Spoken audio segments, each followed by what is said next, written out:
Et c'est parti pour Patrimoine Passion, le rendez-vous donc dédié à l'investissement plaisir, passion ou alternatif dans l'émission Smart Patrimoine. Nous avons le plaisir d'être accompagnés par Daniel Immacolato, directeur général de Cavissima. Bonjour Daniel Immacolato. Bonjour.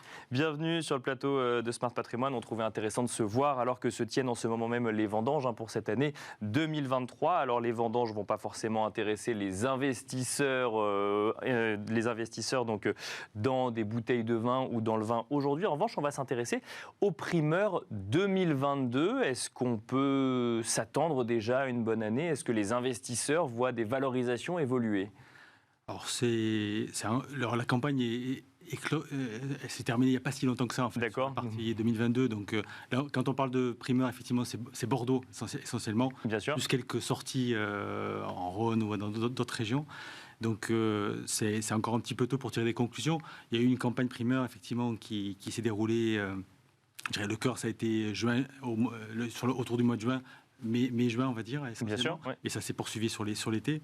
Donc alors ça concernait un millésime pour Bordeaux exceptionnel, le millésime 2022, donc il y a un très très grand millésime, encensé par la critique. Donc c'est un millésime qui a été encensé par tous les grands critiques. C'est vraiment un grand millésime. Le petit bémol, c'est que les prix de sortie en primeur étaient plutôt, de manière générale, assez élevés. D'accord. Ouais. Donc, du coup, les investisseurs ont eu un peu de mal à se positionner. Voilà, une approche un petit peu, à la fois une volonté de se positionner parce que c'est un grand millésime, bien sûr, dans une vision de très long terme.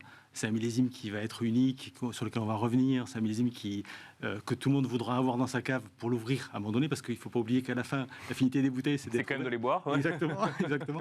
Mais en même temps, des prix de sortie qui étaient plutôt élevés, donc avec une réserve, je dirais, de valorisation immédiate plutôt courte. D'accord. Et un risque pour certains vins de prendre du temps avant de commencer à se valoriser. Donc du coup, des investisseurs, ceux qui sont, je dirais, plus focalisés sur le court terme, court ou moyen terme, je dirais 4-5 ans, plutôt avec de la prudence. D'accord, oui. Et ceux qui sont vraiment sur une perspective long terme, voilà, une volonté de prendre des positions. Donc une très grande année, mais presque victime de son succès vis-à-vis des valorisations et qui a pu perdre un petit peu les investisseurs sur la manière d'aller sur l'année 2022 en matière d'investissement dans le vin. Après, c'est un choix clairement des propriétés de définir un prix de sortie. Bien sûr. Donc, et après, à partir de ce prix de sortie, il y a une demande plus ou moins forte qui fait que ça s'emballe ou ça s'emballe moins. Bien sûr. Ouais.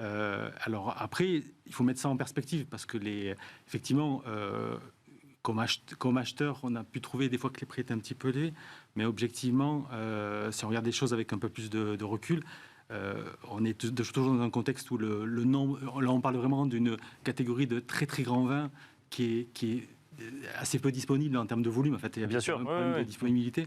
Même dans le vin, la rareté fait le prix, bien sûr. Ouais. Exactement, et la rareté est importante, et en même temps, vous avez la demande qui est toujours plus grande, parce que vous avez de plus en plus de gens dans l'ensemble des pays du monde qui ont les moyens aujourd'hui d'aller vers ce genre de bouteilles et qui sont en forte demande. Mais alors, justement, la demande est plus grande de la part d'investisseurs ou de la part de consommateurs sur ces bouteilles? Les deux, c'est-à-dire que effectivement, il y a une demande d'investisseurs, mais en fait, c'est la demande de consommation in fine qui compte. D'accord. Et en fait, il faut vraiment avoir en tête que quand les vins sont mis en marché, ils vont être donc achetés par des acheteurs finaux ou des investisseurs, sachant que le vin, ces vins-là, ces grands vins, ne peuvent pas s'ouvrir tout de suite. Il faut bien sûr, il faut les conserver. Oui. Exactement, il faut beaucoup d'années avant que l'apogée soit là, donc que ça fasse sens de commencer à ouvrir les bouteilles.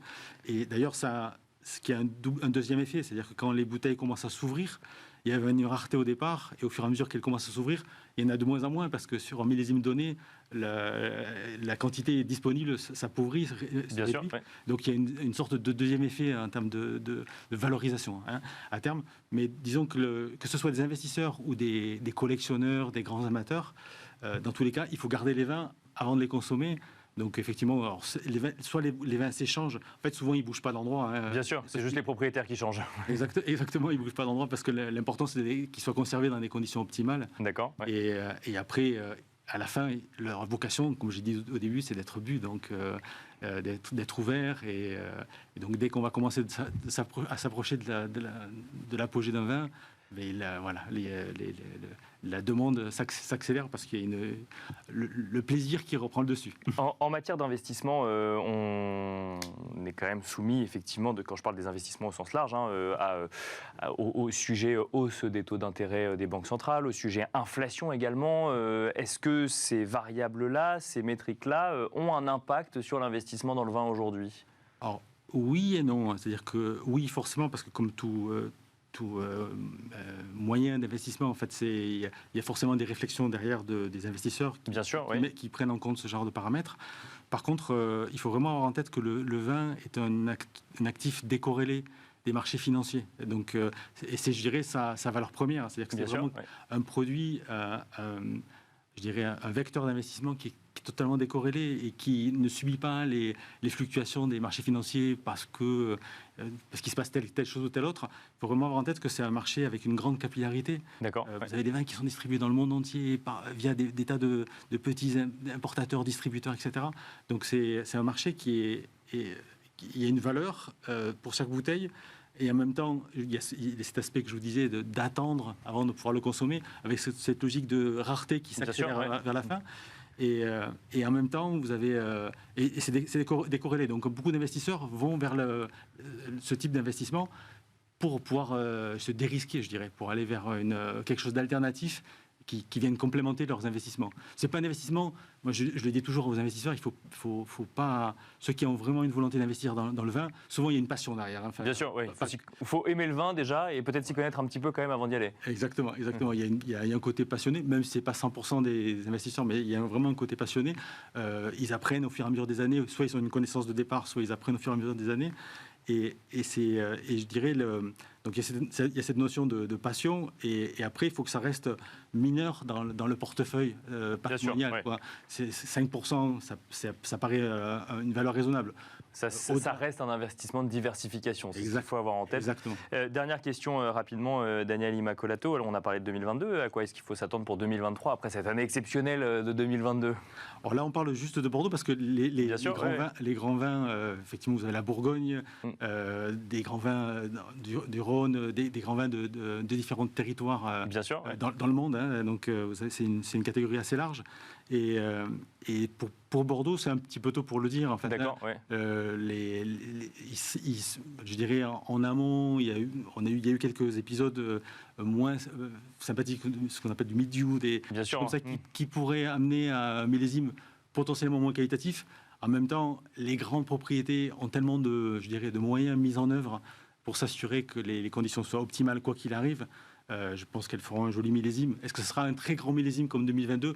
Ça paraît difficile.